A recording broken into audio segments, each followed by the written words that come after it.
Hello everyone, welcome to our চ্যানেলে তোমাদের সবাইকে স্বাগত। তোমাদের যে পর্ষদ থেকে টেস্ট পেপারটা দিয়েছে ওইখানে যে ম্যাপগুলো আছে ওগুলোই আমি তোমাদেরকে পয়েন্টিং করাচ্ছি। তো আগে আমি ভিডিওতে 1 থেকে 10 নম্বর সেট পর্যন্ত করিয়ে দিয়েছি। তো তোমরা আমার এই ভিডিওটা দেখার আগে ওই ভিডিওগুলো দেখবে, তাহলে বুঝতে পারবে সবগুলো ম্যাপ আমি কেমন করে পয়েন্টিং করাচ্ছি। তো তোমরা ওই ভিডিওগুলি যদি দেখো তাহলে এখানে যে ম্যাপগুলো পয়েন্টিং করাচ্ছি সেট 11 থেকে 15 বা 16 পর্যন্ত। তো কী হবে, অনেক কমন ম্যাপ থাকবে, তো ওগুলো পয়েন্টিং তোমরা আগের ভিডিওগুলোতে পেয়ে যাবে। তোমাদের যদি আমাদের এই ভিডিওগুলো ভালো লেগে থাকে তাহলে তোমরা আমাদের এই চ্যানেলটিকে সাবস্ক্রাইব করে পাশে থাকা বেল আইকনে ক্লিক করে রাখবে, যাতে আমাদের দেওয়া ভিডিওগুলো যখনই পাবলিশ হবে তোমরা সঙ্গে সঙ্গে নোটিফিকেশান পেয়ে যাবে। আর যদি তোমাদের এই ম্যাপের পিডিএফগুলো মনে হয় যে প্রয়োজন, তাহলে তোমরা কি করবে, আমার এই ভিডিওর নিচে একটা ডেসক্রিপশান বক্স দেখতে পাবে, সেখানে আমাদের টেলিগ্রাম চ্যানেলের লিঙ্ক দেওয়া আছে, তোমরা অবশ্যই আমাদের টেলিগ্রাম চ্যানেলের সঙ্গে যুক্ত হয়ে যাবে। তো আমি ওইখানে পিডিএফগুলো দেবো, তোমরা তাড়াতাড়ি ওই পিডিএফগুলো পেয়ে যাবে। আর যদি আমাদের ভিডিওগুলো ভালো লেগে থাকে তাহলে অবশ্যই আমাদের ভিডিওগুলোকে বেশি বেশি করে শেয়ার করবে। তোমরা যত শেয়ার করবে ততই আমরা ভিডিও বানানোর উৎসাহ পাবো। সঙ্গে লাইক হোক, তোমরা অবশ্যই কমেন্ট করবে। তো কমেন্ট যত বেশি করবে আমি বুঝতে পারবো যে কেমন কি হচ্ছে না হচ্ছে।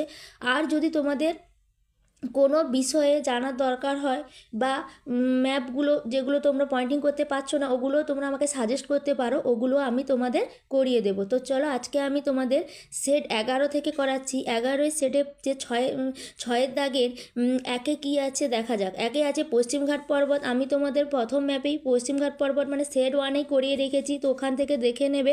আর দ্বিতীয় কী আছে না, গোদাবরী নদী, ওটাও আমি তোমাদেরকে অনেকবারই এসছে সেট 1, 2 বা 3, 4 যে কোনো একটাতে পেয়ে যাবে। 10 পর্যন্ত তোমরা কিন্তু ভালো করে ভিডিও দেখবে। তারপরে আছে মান্নার উপকূল। তো মান্নার উপকূল আমি কি হচ্ছে তোমাদের দেখিয়ে দিচ্ছি আজকে। এই যে দেখো মান্নার উপসাগর, সরি উপকূল নয় উপসাগর, মান্নার উপসাগর। এই যে দেখতে পাচ্ছ মান্নার উপসাগর, এটা হচ্ছে মান্নার উপসাগর। তো মান্নার উপসাগর দেখলে বছরে 2বার বৃষ্টিপাত যুক্ত অঞ্চল। বছরে 2বার বৃষ্টিপাত কোথায়, করমণ্ডল উপকূলে বা তামিলনাড়ু উপকূলে, ওটাও আমি করিয়ে রেখেছি। একটি উৎপাদক অঞ্চলও করিয়ে দিয়েছি। ভারতের সর্বনিম্ন জনঘনত্বপূর্ণ রাজ্য অরুণাচল প্রদেশ, ওটাও করিয়ে দিয়েছি তোমাদের। ভারতের পূর্ব উপকূলের একটি বন্দর হচ্ছে বিশাখাপত্তনম বন্দর, তোমরা করবে, ওটাও আমি করিয়ে দিয়েছি। বা হচ্ছে আমাদের পারাদ্বীপ বন্দরও করতে পারো, যেটা উড়িষ্যা উপকূলে অবস্থিত, ওটা করানো আছে, তোমরা দেখে নেবে। ভারতের বৃহত্তম পেট্রো রাসায়নিক শিল্পকেন্দ্র আমি আগের ম্যাপেই করিয়ে দিয়েছি, দহেজ, তো ওটাও তোমরা দেখবে।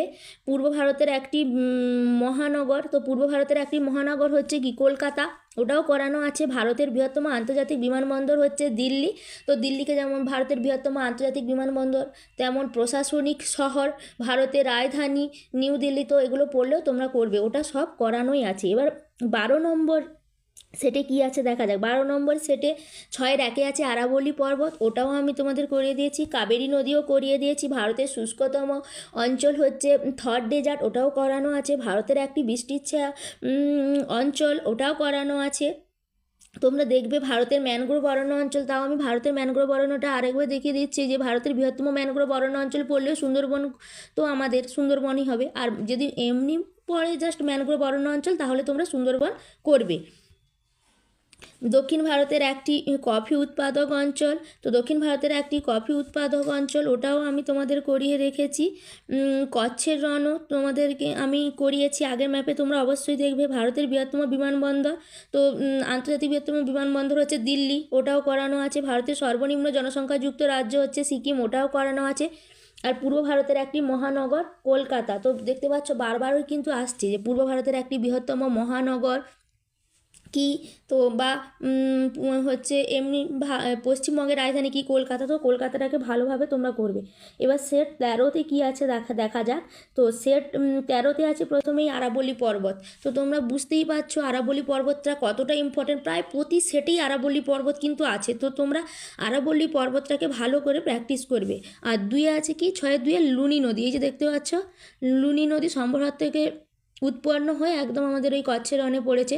এই যে লুনি নদী, এই যে হচ্ছে লুনি নদী, দেখতে পাচ্ছ লুনি নদী করালাম।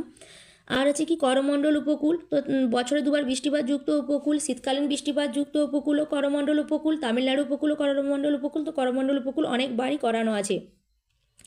ভারতের সর্বাধিক বৃষ্টিপাতযুক্ত অঞ্চল করানো আছে মৌসিমরান, একটি ল্যাটেরাইট মৃত্তিকা অঞ্চলও তোমাদের আমি আগের দিন ওই ম্যাপে করিয়েছি। ভারতের বৃহত্তম ম্যানগ্রোভ অরণ্য অঞ্চল এই যে সুন্দরবন আমাদের ভারতের বৃহত্তম ম্যানগ্রোভ অরণ্য অঞ্চল। একটি কফি উৎপাদক অঞ্চলে তোমাদের করানো আছে। ভারতের বৃহত্তম লৌহ ইস্পাত শিল্প কেন্দ্র হচ্ছে জামশেদপুর। তো এই যে দেখো ভারতের বৃহত্তম লৌহ ইস্পাত শিল্প কেন্দ্র এই যে জামশেদপুর, আমি তোমাদের দেখাচ্ছি জামশেদপুর, তো করিয়ে দিলাম তোমাদের। আর আছে কি উত্তর ভারতের একটি প্রশাসনিক শহর দিল্লি, ওটাও তোমাদের আগের ম্যাপে করানো আছে। আর ভারতের করমুক্ত বন্দর, তো আমরা জানি করমুক্ত বন্দর হচ্ছে গুজরাট উপকূলে অবস্থিত হচ্ছে কান্দালা বন্দর, ওটাও করানো আছে। এরপরে সেট 14 কি আছে আরাবল্লী পর্বত, তো তোমরা বারবার দেখতে পাচ্ছ প্রতি সেটে কিন্তু আরাবল্লী পর্বতটা আছে। তো আরাবল্লী পর্বত কিন্তু তোমাদের জন্য খুবই ইম্পর্ট্যান্ট, ওটাকে বারবার তোমরা প্র্যাকটিস করে রাখবে। আর গোদাবরী নদী, গোদাবরী নদীও কিন্তু প্রায় প্রতি সেটেও আছে। তো গোদাবরী নদীকে যদি বলে দক্ষিণ ভারতের পবিত্র নদী, তাহলেও কিন্তু তোমরা গোদাবরী করবে, এরভাবেও প্রশ্নটা ঘুরিয়ে তোমাদের দিতে পারে। আর তো ভারতের ম্যানচেস্টার আহমেদাবাদ, এটাও আমি আগে করিয়ে দিয়েছি। পূর্ব উপকূলে পেট্রোরাসায়নিক শিল্পকেন্দ্র, এই যে পেট্রোরাসায়নিক শিল্পকেন্দ্র পূর্ব উপকূলে, এই যে গোল ছোট কালো মতন বিন্দুটা দেখতে পাচ্ছ, পূর্ব উপকূলের পেট্রোরাসায়নিক শিল্পকেন্দ্র হচ্ছে হলদিয়া। আমি এখানে লিখিনি হলদিয়াটা, তোমরা কিন্তু মনে রাখবে ওটা হলদিয়া, সরি। সর্বাধিক বৃষ্টিপাতযুক্ত স্থান হচ্ছে মৌসিমরান, ওটা তো আমি আগের ম্যাপেই করেছি। এই একটু আগেই তোমাদের বা 13 নম্বর সেটে তো তোমরা দেখলে শুল্কমুক্ত বন্দর বা করমুক্ত বন্দর, এটাও কিন্তু খুব ইম্পর্ট্যান্ট কান্দালা বন্দর, এটাও কিন্তু বারবার সেটগুলোতে আসছে। তো তোমরা শুল্কমুক্ত বন্দর কান্দালাকে কিন্তু ভালো করে প্র্যাকটিস করে রাখবে। ভারতের বৃহত্তম তৈল উৎপাদন অঞ্চল, ভারতের বৃহত্তম তৈল উৎপাদন অঞ্চল হচ্ছে বোম্বে হাই, এই তোমরা দেখতে পাচ্ছ যে ভারতের বৃহত্তম তৈল উৎপাদন কেন্দ্র হচ্ছে বোম্বে হাই, বোম্বে হাই হচ্ছে ভারতের বৃহত্তম তৈল উৎপাদন কেন্দ্র। কফি উৎপাদন অঞ্চলও করিয়ে রেখেছি, একটি ম্যানগ্রোভ অরণ্য অঞ্চল, আবার সেই একই প্রশ্ন। তো এবারে অরণ্যের মধ্যে কিন্তু ম্যানগ্রোভ অরণ্যটা খুব ইম্পর্টেন্ট, তোমরা ম্যানগ্রোভ অরণ্যটাকে ভালো করে প্র্যাকটিস করে রাখবে যে সুন্দরবন ভারতের বৃহত্তম ম্যানগ্রোভ অরণ্য অঞ্চল। ভারতের উচ্চতম মালভূমি, তো ভারতের উচ্চতম মালভূমি কি লাদাখ মালভূমি, তো ভারতের উচ্চতম মালভূমি লাদাখ, তো এই যে দেখো এই যে লাদাখ মালভূমি ভারতের উচ্চতম মালভূমি। তো এখানে আমি ওই লাদাখেই একটা হ্রদ করিয়েছি প্যাংগং হ্রদ। প্যাংগং হ্রদ হলো ভারতের উচ্চতম হ্রদ, প্যাংগং কিন্তু একটা লবণাক্ত হ্রদ, উচ্চতম হ্রদ। তো এটা যেমন খুব ইম্পর্টেন্ট, তার সঙ্গে তো লোকটাক হ্রদ উত্তর পূর্ব ভারতের একটা হ্রদ, ওটাও ইম্পর্টেন্ট। তার সঙ্গে উপহ্রদ চিল্কা, আর ভারতের বৃহত্তম মিষ্টি জলের হ্রদ হচ্ছে উলার, ওটাও খুব ইম্পর্টেন্ট। এই কয়েকটা হ্রদ করলেই কিন্তু তোমরা এখান থেকে কমন পেয়ে যাবে।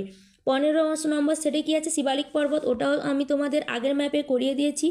কোঙ্কণ উপকূল, তো কোঙ্কণ উপকূল এই যে দেখো কোঙ্কণ উপকূল, কোঙ্কণ উপকূল বা মহারাষ্ট্র উপকূল, তো মহারাষ্ট্র উপকূলের আর এক নাম কোঙ্কণ উপকূল, এটাও আমি তোমাদের করিয়ে দিলাম। আবার সেই লুনি নদী, লুনি নদী আমরা আগের সেটেও দেখলাম, এই যে লুনি নদী সম্বরহাট থেকে সৃষ্টি হয়ে একদম কচ্ছের রণে পড়েছে। তারপরে কী আছে একটি বৃষ্টির ছায়া অঞ্চল, এটাও করানো আছে। একটি ল্যাটেরাইট মৃত্তিকা অঞ্চল করানো আছে। একটি কার্পাস উৎপাদক অঞ্চল, এই যে গুজরাটে আমি দেখেছি, গুজরাট মহারাষ্ট্র এইসব অঞ্চলে তো কৃষ্ণ মৃত্তিকা কার্পাস উৎপাদন বা তুলা চাষ খুব ভালো হয়, তো আমি কার্পাস উৎপাদক অঞ্চল এই যে তোমাদের দেখালাম এই কার্পাস উৎপাদক অঞ্চল, এটাও ইম্পর্ট্যান্ট। তবে এবছর তোমাদের জন্য ইক্ষু উৎপাদক অঞ্চল আর কফি উৎপাদক অঞ্চল কিন্তু খুব ইম্পর্ট্যান্ট। এরপর কি আছে ভারতের বৃহত্তম বৈদ্যুতিক রেল ইঞ্জিন নির্মাণ কেন্দ্র, তো ভারতের বৃহত্তম বৈদ্যুতিক রেল ইঞ্জিন কেন্দ্র হচ্ছে কি চিত্তরঞ্জন, এই আমি করালাম আগেও চিত্তরঞ্জন বৃহত্তম রেল ইঞ্জিন তৈরি কারখানা করেছি, এখনও এই যে বৈদ্যুতিক রেল ইঞ্জিন তৈরির কারখানা, এই যে চিত্তরঞ্জন ছোট চারকোনা ঘরটা, এই যে এটা হলো চিত্তরঞ্জন। আর আছে ভারতের একটি অতি বিরল জনঘনত্বযুক্ত অঞ্চল, একটি অতি বিরল জনঘনত্বযুক্ত অঞ্চল হচ্ছে অরুণাচল প্রদেশ, আগেই করানো আছে। সেই একই আবার প্রশ্ন ঘুরিয়ে এসছে ভারতের শুল্কমুক্ত বন্দর কান্ডালা, তোমরা কিন্তু কান্ডালা বন্দরটাকে খুব ভালো করে প্র্যাকটিস করবে, ওটা কিন্তু বারবার আসছে সেটগুলোতে। আর আছে চণ্ডীগড়, এই যে চণ্ডীগড় দেখতে এই চণ্ডীগড়, চণ্ডীগড় তোমাদেরকে করিয়ে দিলাম। এবার একদম লাস্ট যে সেটটা আছে 16 নম্বর সেট, তো 16 নম্বর সেটে কী আছে দেখা যাক। আরাবলি পর্বত, আবার সেই একই প্রশ্ন ঘুরে আসছে আরাবলি পর্বত। তাহলে তোমরা বুঝতে পারছো আরাবলি পর্বতটা ঠিক কতটা ইম্পর্টেন্ট তোমাদের জন্য। কোঙ্কণ উপকূল, এই যে আমি কোঙ্কণ উপকূল করিয়ে দিলাম, কোঙ্কণ উপকূল। কাবেরী নদীও তোমাদের করানো আছে, দেখবে। একটি অতি অল্প বৃষ্টিপাতযুক্ত অঞ্চল যদি হয় তাহলে তোমাদেরকে থর ডেজার্ট করবে, ওখানে খুবই কম বৃষ্টিপাত হয়। থর ডেজার্ট করেছি তোমাদের এই কারণে, থর ডেজার্ট মরুভূমি পড়লেও তোমরা করতে পারবে, অতি বিরল বৃষ্টিপাতযুক্ত অঞ্চল বা শুষ্ক অঞ্চল পড়লেও কিন্তু তোমরা করতে পারবে। একটি কৃষ্ণ মৃত্তিকা অঞ্চল তো তোমাদের করানো আছে, আগের ম্যাপগুলোতে দেখবে। আর উত্তর ভারতের একটি ইক্ষু উৎপাদক অঞ্চলও করানো আছে তোমাদের জন্য, কিন্তু এবছর খুবই ইম্পর্ট্যান্ট একটি ইক্ষু উৎপাদক অঞ্চল। পশ্চিমবঙ্গের একটি পেট্রোরাসায়নিক শিল্পকেন্দ্র, পশ্চিমবঙ্গের একটি পেট্রোরাসায়নিক শিল্পকেন্দ্র পড়ুক, আর পূর্ব উপকূলের পেট্রোরাসায়নিক শিল্পকেন্দ্র পড়ুক, তাহলে কিন্তু দুটোই কিন্তু হলদিয়া হবে। তাহলে হলদিয়া যদি আমরা ওটাকে ভালো করে মার্ক করে প্র্যাকটিস করে রাখি, তাহলে যেই কোশ্চেন আসুক না কেন ঘুরিয়ে ফিরিয়ে আমরা কিন্তু ওটাকে করতে পারবো। আর লোকটাক হ্রদ, লোকটাক হ্রদ তো আমি তোমাদের অনেক সেটেই আছে করিয়েছি, তো লোকটাক হ্রদ কিন্তু তোমাদের জন্য খুবই ইম্পর্ট্যান্ট। নতুন দিল্লি করানো আছে আগের ম্যাপগুলোতে, আর বিশাখাপত্তনম বন্দরও কিন্তু তোমাদের জন্য আগের ম্যাপগুলোতে আমি করিয়ে রেখেছি। তো তোমরা এই যে পর্ষদের টেস্ট পেপারে যে 1 থেকে 16 নম্বর সেট আছে, তো সবগুলো ম্যাপ পয়েন্টিং কিন্তু ভালো করে করবে প্র্যাকটিস। তো আমি করিয়ে রেখেছি, আমার ভিডিওগুলো তোমরা দেখবে। আর সব শেষে তোমাদের বলি, তোমরা প্রথমে ম্যাপটাকে ভালো করে দেখবে, এখানে স্কেল দেওয়া আছে তো কোনো অসুবিধা নেই। আমরা যেহেতু জানি ম্যাপের উত্তর দিক হচ্ছে ওপরের দিক, তাও একটা নর্থ লাইন এভাবে এঁকে নেবে তোমরা, আমি যেভাবে করে দিয়েছি। তোমরা ম্যাপটা পয়েন্টিং করবে, আমি দুই দিকে করেছি, এখানে তোমরা দেখতে পাচ্ছ দুই দিকে নামগুলো না লিখে একদিকেই তোমরা লেখার চেষ্টা করবে, যাতে ইন্ডেক্সটা তোমরা একদিকেই দিতে পারো। এই যে দেখতে পাচ্ছ ইন্ডেক্সটা ম্যাপের জন্য দেওয়া কিন্তু খুবই ইম্পর্ট্যান্ট। ইন্ডেক্স না দিলে কিন্তু তোমাদের পরীক্ষাতে মার্ক দেওয়া হবে না, কেটে নেওয়া হবে।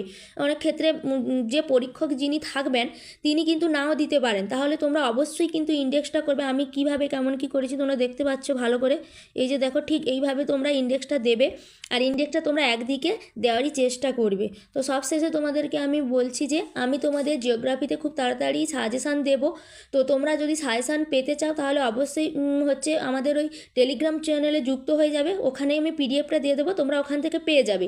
আর তার সঙ্গে ম্যাপেরও আমি সাজেশান তোমাদেরকে দেবো। তো তোমাদের যদি আমাদের এই ভিডিওগুলো ভালো লেগে থাকে তাহলে তোমরা অবশ্যই আমাদের চ্যানেলটিকে সাবস্ক্রাইব করে পাশে থাকা বেল আইকনে ক্লিক করে রাখবে, যাতে আমাদের দেওয়া ভিডিওগুলো সবার প্রথমে দিলে তোমরা হচ্ছে নোটিফিকেশানটা পেয়ে যাবে। সেই সঙ্গে তোমরা আমাদের এই ভিডিওগুলোকে বেশি বেশি করে শেয়ার করবে, তোমরা যত শেয়ার করবে তত আমরা উৎসাহ পাবো ভিডিও বানানোর জন্য। তো তার জন্য তোমরা আমাদের চ্যানেলটিকে সাবস্ক্রাইব করে রাখবে।